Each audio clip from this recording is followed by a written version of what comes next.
Can we touch on that, the passing of your uncle? Yeah, sure. You said he passed away last weekend, took his life while going through an overdose of my same antidepressants, which is just as ironic as him drowning on my lifeboat. Right.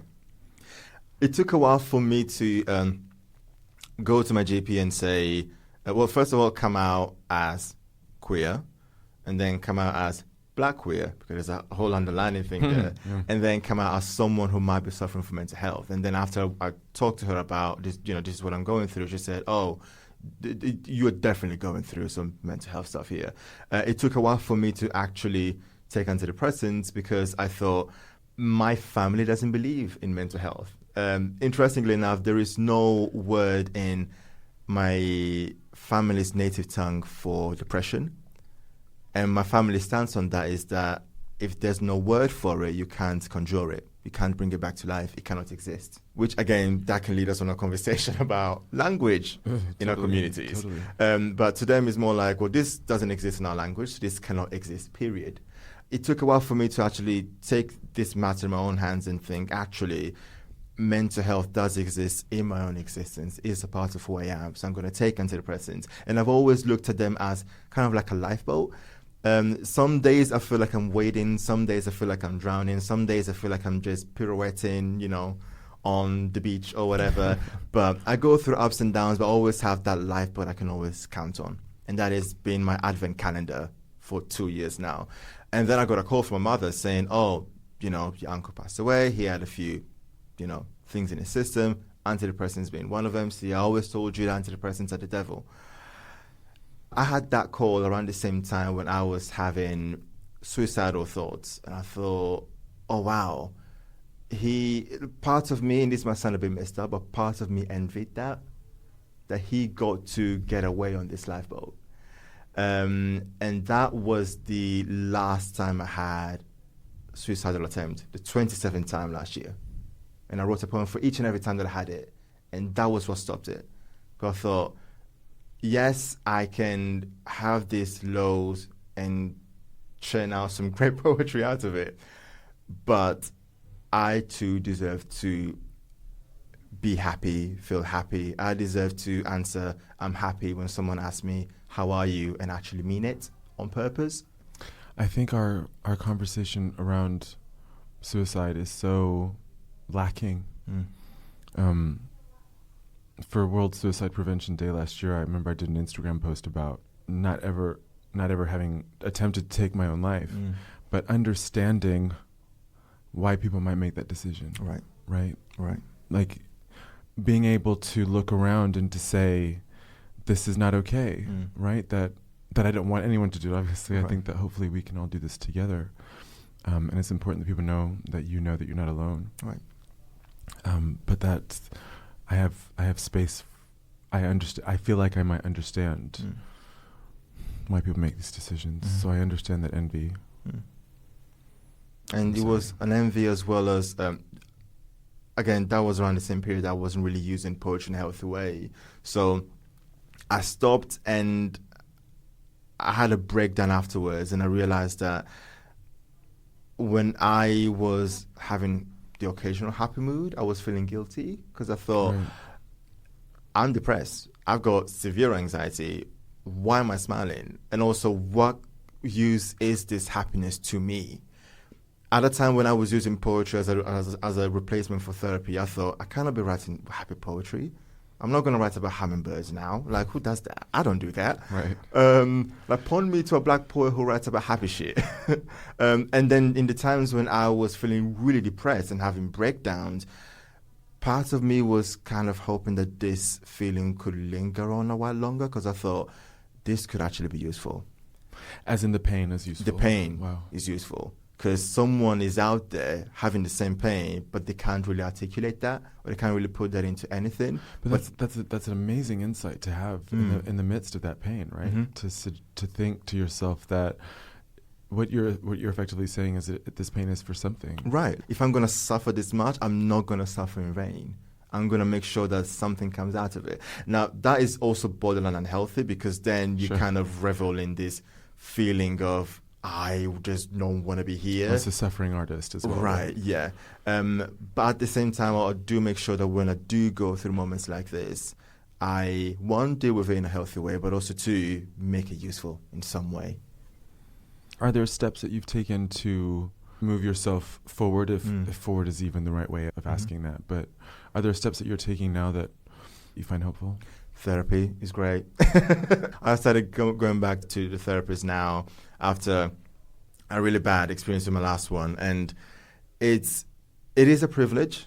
I completely understand that. But it's one of those things that if you can afford it, go for it. Taking antidepressants regularly, not drinking, because if you drink and take antidepressants, it's for nothing.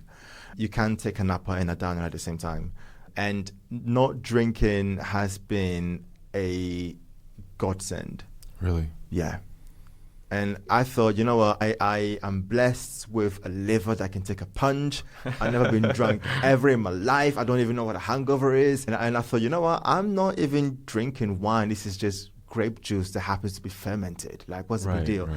But then I realized I would recur to alcohol as a way to deal with things. And that's not healthy either. So it's about sitting down and thinking, okay, when I go through a bad mood, what do I do? And most of the things that I listed down, whether it's food, and food is good, whether it's alcohol, whether it's whatever, none of it was a healthy way to cope with things. But poetry still is on the list, but at least now is healthy poetry. So yes, it can be poetry about pain, but in a healthy way. And I know that, okay, I'm going to give myself some time before I perform this. I'm not going to perform it while the wounds are still fresh. So yes, it is still honest and genuine, and people can come to me and ask me questions about it, and I can tell them about it, but at least I'm not grieving on stage. When do you know when the wound is not fresh? Because I wrote a piece about my dad, and I performed it at Nash Paragon's open mic night, and started crying, and I didn't even realize that it was still a fresh wound, and I was so caught off guard by that I pressed there, and I was like, "Ow, fuck!" Painful. Yeah. I believe that everyone's got their own signals, but the signal that works for me is that if I don't feel present in myself while I'm reciting this, I'm still grieving. Oh, as if you can't be in that moment with that pain side by side. Right. If I can't look at that pain in the face, I've not completed my grieving process. So this poem that I performed, Pansies, the last two times that I performed it, I don't remember being on stage. I don't remember performing it. There are videos of me doing it. I'm thinking, oh, that's cute, I was on stage. I don't remember the act of me leaving my seat, getting on stage, looking at the audience. I don't even know what the audience looks like. Because as a safety mechanism, I kind of had to remove myself from there. And I then came back in myself when I went back to my seat. And that is a sign to me that I was still grieving. However, I can remember other times when I performed poetry after having dealt with what I was talking about. And I remember having fun with it. Milkshake, for instance, that wasn't painful to me. That was actually a fun poem to perform.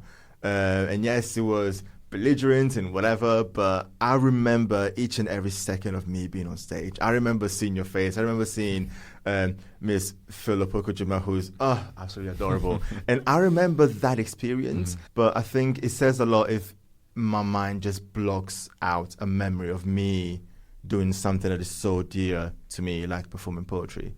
So let's go into Milkshake, actually. So I'm the only black person where I work, right? Which means that for some reason, white people have made me the black ambassador for everything black. Which means that should there be any questions about anything black, I'm the go-to person to help answer those questions. Questions may vary. Questions may range from, what's a trap house? To, what does it mean to be bad and bougie? Like, can I be bad but not bougie, or do I have to be both simultaneously? Do they have congestion charge in a trap house? You know, questions like that. As part of your role as a black ambassador, it is your responsibility to make sure that your white colleagues do not say the word nigger when Kanye West's Gold Digger is playing at the company party. And even though you know damn well that the DJ is going to play Gold Digger at the company party. And at this company party, my colleague Rebecca, who incidentally is called Rebecca, Becky sees me from across the room, being one with the wallpaper, you know, introvert tonight. And she waltzes over to me as the DJ now plays Khalees' Milkshake. And as Milkshake plays, she dances over to me, dancing to the words but not the beat. And she asks me, Ben, Does your milkshake bring all the boys to your yard, honey? This is what I wish I told her. Girl, my milkshake is the reason why the boys stay in the yard, honey. Make them never want to leave the yard, honey. Make them want to leave their jobs and take permanent residence at my yard, honey. Make them call HMRC like, hello? Yes, that's me. Yes, I would like to officially change my address to the yard, honey. Shit, with my milkshake, I teach tops how to use poppers properly, and I teach bottoms how to douche perfectly with warm water and 4 drops of vanilla extract so your cakes actually taste like cakes, honey. As a matter of fact, we don't even use labels in the yard, honey. Everybody's free to experiment sexually with whoever they choose and please, including themselves in the yard, honey. And nobody gives a fuck about your masculinity problems in the yard, honey. Nobody homophobic, biphobic, transphobic, femphobic, fatphobic, slut-shaming, ableist, ageist, a fascist, sexist, racist, or a bigot of any kind, honey. And ain't no Brexit, Trump, Theresa May, Nigel Farage, Rachel Dolezal, the DUP, or random police searches in the yard, honey. Straight people ain't even allowed in the yard, honey, and everybody queer in the yard, and we're all rooting for everybody black and everybody brown and any other minority marginalized, misrepresented, and underrepresented in my yard, honey. We teach kids how to dip, serve, swerve, and death drop in the yard, and kids don't have to fear death for how they move their wrists in the schoolyard because nobody dies in the yard, honey. The yard is our paradise, our safe space, the home we make, our heaven, because too many of my queer brothers and sisters and gender non-conforming siblings have had their bodies taken away from them, their souls homeless, when home was just a stone throw away. And I have a fistful of stones covered in milkshake, wondering how many stones we need to throw before we realize that these days we are our own stone wall. I am the mayor of this kingdom, and I share it with everybody marginalized, everybody dead, everybody alive but not living, everybody fighting, everybody feeling the heat in the pits of a closet too cramped to be welcoming, honey. And everybody here is called honey, and everybody's welcome, and everything is sweet, and wounds do not exist. We kiss our wrists with lips full of honey and tell each other, wow, I'm so glad you made it through yesterday, and I'm so proud that you're alive today, honey. And scars are beautiful tattoos on your skin that we celebrate. And every skin color we celebrate, and every skin tone we celebrate, and every gender and sexuality we celebrate, and every intersection we celebrate, and every day is your birthday, and we celebrate you anyhow, anyway. And everyone's represented, and everybody free, and everybody free, and everybody free in the yard, honey. I had a conversation with Reverend Jide Macaulay from the House of Rainbow. I'm very interested in this idea. How, if, can we reclaim our relationship to God, to the church? Can we heal after all the pain that's been caused? You contributed to that conversation by sending me some questions that you had. And this is our first time talking in person since then. And so I'm curious how that conversation with Reverend Jide landed with you. I love that conversation, and personally, I love Reverend Jide. He's an absolutely amazing star.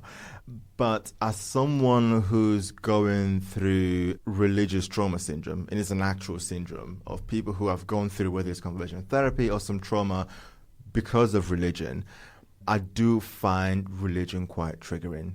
Like, I can't go out and see a Mormon guy cycling and not feel a rush down my spine, like, whew, okay. So is it possible to rekindle the love for church? I think some people can. And I love that they can. Personally, I am happy without that relationship. And I think that I'm also still working mentally with, this is why I cannot go to a church without feeling violence.